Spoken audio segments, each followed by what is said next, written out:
হয়, ৰাজ্যৰ স্বাস্থ্য খণ্ডৰ বাবে ভাল খবৰ। গুৱাহাটী চিকিৎসা মহাবিদ্যালয়ত মুকলি হ'ল মাতৃ আৰু শিশু চিকিৎসালয়। 1 ফেব্ৰুৱাৰীত মুখ্যমন্ত্ৰী ডক্টৰ হিমন্ত বিশ্ব শৰ্মাই এইখন চিকিৎসালয় তেওঁ আনুষ্ঠানিকভাৱে মুকলি কৰিলে আৰু ভিতৰৰ এবাৰ পৰিৱেশ আমি দেখুৱাম। ইয়াত দেখিবলৈ পাইছে অত্যাধুনিক যি তথ্য প্ৰযুক্তি, সেই প্ৰযুক্তিৰে এইখন চিকিৎসালয় মুকলি কৰা হৈছে।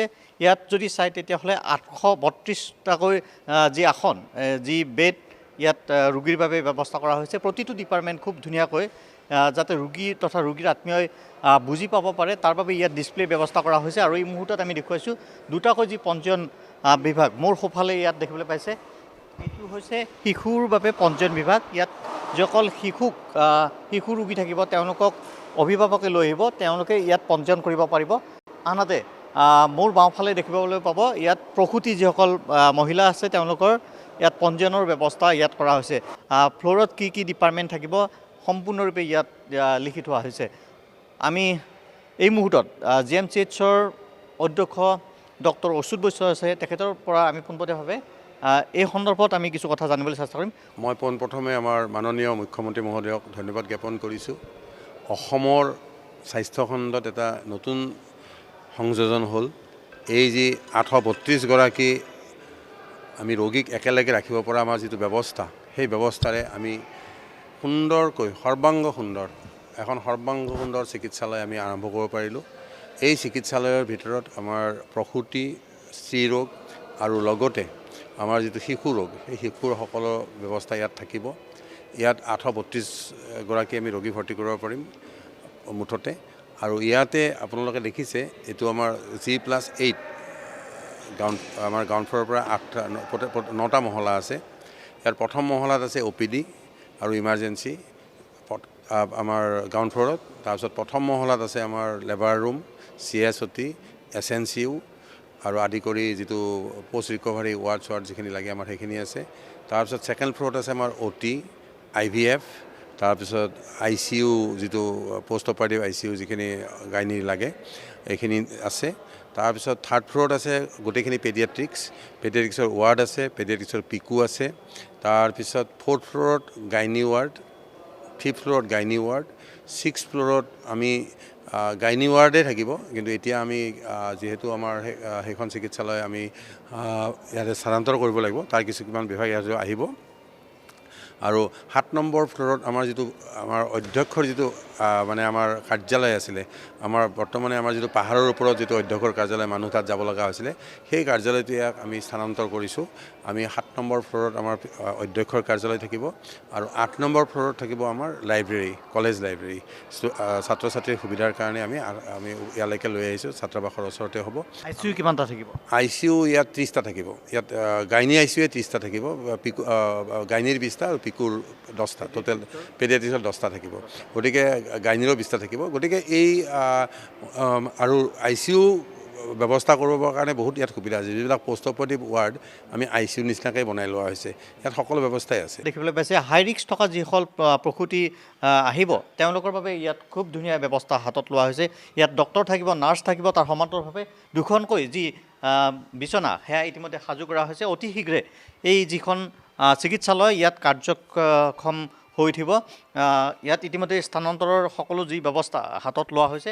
আমি দেখুৱাইছোঁ এই মুহূৰ্তত দেখিবলৈ পাইছে যিখন চিকিৎসালয় শিশু আৰু মাতৃ চিকিৎসালয়, এইখনৰ প্ৰতিটো যি ৰুমতে অত্যাধুনিক যি তথ্য প্ৰযুক্তিসমূহ ইয়াত ৰখা হৈছে। এইটো সাধাৰণ প্ৰসূতি যিখিনি আহিব ইয়াতে ধুনীয়াকৈ ব্যৱস্থা কৰা হৈছে।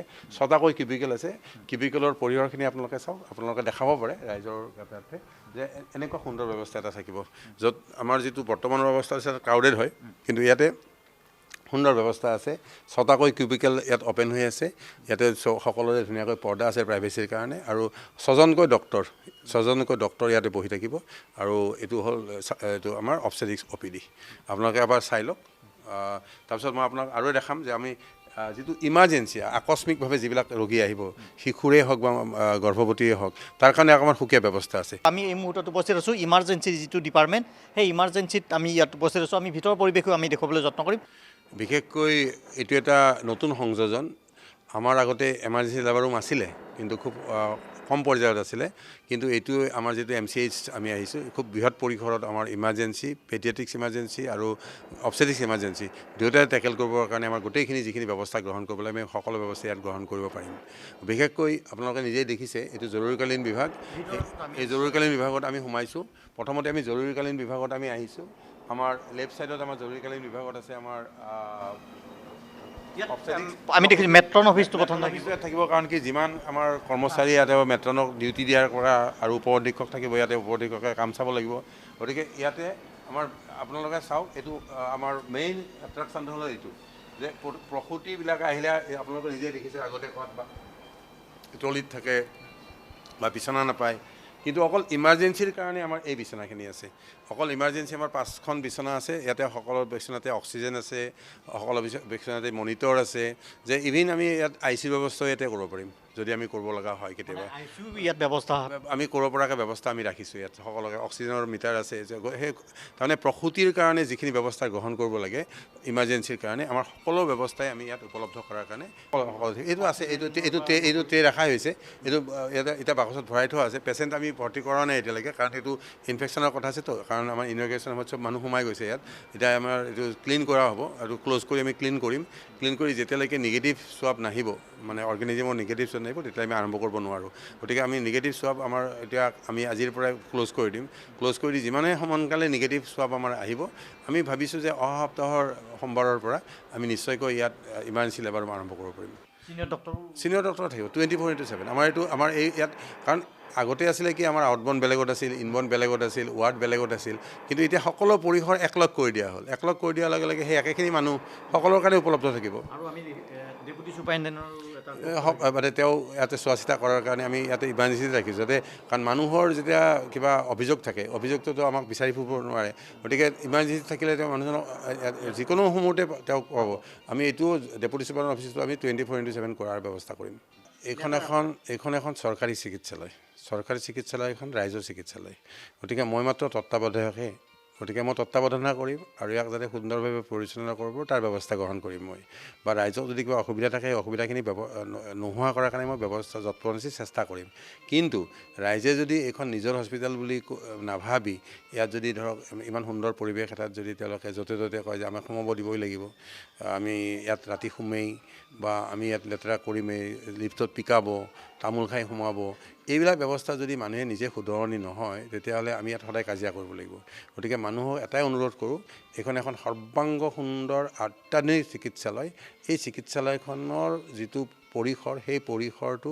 সুন্দৰভাৱে ৰাইজক সকলোকে যাতে উপলব্ধ কৰাব পাৰোঁ তাৰ কাৰণে সকলোৰে কিন্তু সহযোগ লাগিব এই সহযোগৰ অবিহনে আমি ইয়াতে ডেপুটি চুপাৰিনটেণ্ডেণ্ট 2জন বা 3জন 4জনে দিয়ক যদি ৰাইজে যদি ইয়াতে 832খন বিচনা আছে এজন ডেপুটি চুপাৰিনটেণ্ডেণ্টে কিমান বিচনা চাব যাব গতিকে ৰাইজৰ সহযোগিতা ৰাইজৰ সজাগতা আৰু ৰাইজৰ যিটো দায়িত্ববোধ কৰ্তব্যপৰায়ণতা যিটো দায়িত্ববোধ এখন চৰকাৰী চিকিৎসালয় চাফ চিকুণ কৰাৰ কাৰণে যিটো দায়িত্ববোধ লাগে সেই দায়িত্ববোধৰ কিন্তু অত্যন্তই প্ৰয়োজনীয় গতিকে মানুহে বুজিব লাগিব যে এখন মোৰ চিকিৎসালয় কাৰণ এই বিচনাখনত আজি মই আছোঁ মই যদি এখন লেতেৰা কৰি থৈ যাওঁ নেক্সট ৰোগীজনে হয়তো সেই ভাল বিচনাখন নাপাবও পাৰে গতিকে সেই চেণ্টিমেণ্টটো যেতিয়া মানুহৰ সেই চিন্তাধাৰা যেতিয়া মানুহৰ আহিব নিশ্চয়কৈ আমি গুৱাহাটী চিকিৎসা মহাবিদ্যালয় এই যিটো মাতৃ আৰু শিশুৰ যিটো চিকিৎসালয় এখন অসমৰ ভিতৰতে নহয় সৰ্বভাৰতীয় পৰ্যায়ত এখন খুব ডাঙৰ চিকিৎসালয় হয়তো সৰ্বভাৰতীয় পৰ্যায়ত 832খন থকা শিশু আৰু মাতৃ চিকিৎসালয় হয়তো এতিয়ালৈকে ক'তো গঢ়ি উঠা নাই গতিকে আমাৰ মাননীয় মুখ্যমন্ত্ৰী মহোদয়ৰ তত্ত্বাৱধানত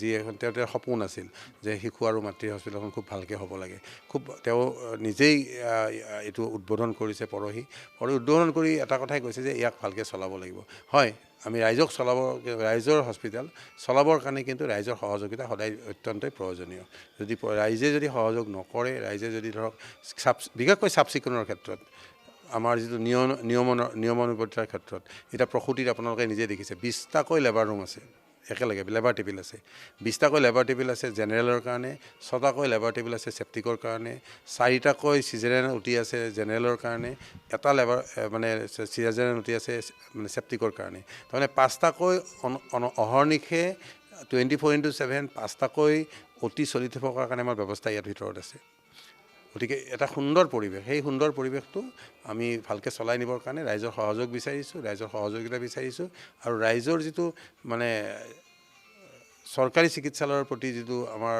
যদি খুব এটা ভাল মনোভাৱ লৈ যদি আগবাঢ়ি আহিব যে এইখন মোৰ চিকিৎসালয়, এইখন আমাৰ চিকিৎসালয়, এইখন আমাৰ ৰাইজৰ চিকিৎসালয়, এই চাৰিটা বস্তু যেতিয়া মানুহে ভাবিব নিশ্চয়কৈ আমি সুন্দৰভাৱে এইখন চলাব পাৰিম।